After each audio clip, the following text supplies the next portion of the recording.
Meron ako mga paps nakita dito Mio Sporty na kakaiba. At silipin natin mga pyesa nito.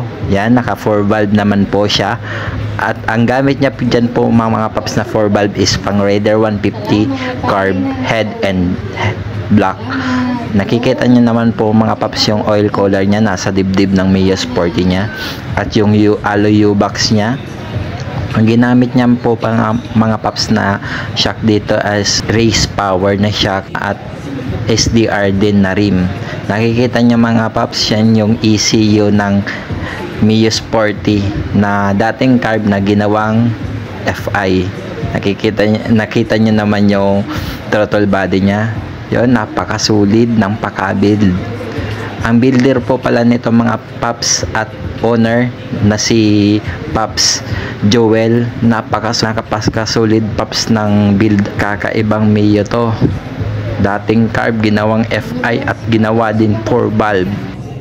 Salamat Paps Joel sa pagpasilip ng unit mo, napakasolid. Sana magkita pa tayo next show.